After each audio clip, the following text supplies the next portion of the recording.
నా కవిత పేరు యుద్ధం జరగాల్సిందే. యుద్ధం జరగాల్సిందే. మనిషి పుట్టినప్పుడే యుద్ధం మొదలైంది. మనిషి పుట్టినప్పుడే యుద్ధం మొదలైంది. తన పరిణామం కోసం కాలవాహినితో రణం చేశాడు. తన పరంపర కోసం ప్రకృతి వైపరీత్యాలతో పోరు సలిపాడు. యుద్ధం ఇప్పుడు మనిషి జన్యువులో చేరి వికటాట్టహాసం చేస్తుంటే మనిషి యుద్ధకాంక్షతో చెలరేగక ఏం చేస్తాడు?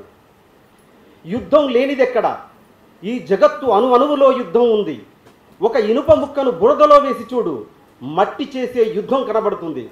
ఒక విత్తనాన్ని చిత్తడిలో విసిరేసి చూడు, మొక్క బతుకుతో చేసే యుద్ధం కనబడుతుంది. పులి జింకపై చేసే యుద్ధం, పాము కప్పతో చేసే యుద్ధం, బలహీనులు భయంతో చేసే యుద్ధం, బలవంతులు అధికారం కోసం చేసే యుద్ధం. యుద్ధం యుద్ధం యుద్ధం. చరిత్రలోని ప్రతి పుటలో యుద్ధ నినాదాలున్నాయి. ప్రతి పేజీలో నెత్తుటి మరకలున్నాయి. యుద్ధం తప్పు కాదు, యుద్ధం జరిగి తీరాల్సిందే. ఆ యుద్ధం మనిషి ప్రాణాలు తీయాల్సిన యుద్ధం కాదు, మనిషిని కాపాడే యుద్ధం జరగాలి. ఈ భూగోళంపై మనిషి ఆనంద తాండవం చేసే యుద్ధం జరగాలి. హిరోషిమా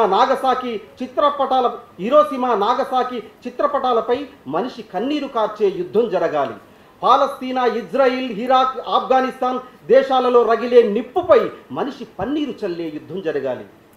ఈ లోకంలో బుద్ధుడు పుట్టాడు, మానవత్వాన్ని చాటే యుద్ధం చేశాడు. జీసస్ పుట్టాడు, కరుణాంతరంగా యుద్ధం చేశాడు. మహమ్మద్ ప్రవక్త పుట్టాడు, మనిషిగా బతకమని చెప్పే యుద్ధం చేశాడు. గాంధీ పుట్టాడు, అహింసాయుత యుద్ధం చేశాడు.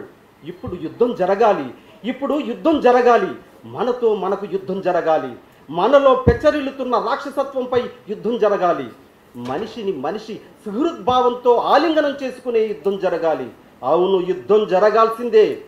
మతాల సరిహద్దులు దాటి, కులాల గీతలు దాటి మేం మనుషులమని ప్రపంచం ముక్త కంఠంతో నినదించే యుద్ధం జరగాలి. అవును, యుద్ధం జరగాల్సిందే.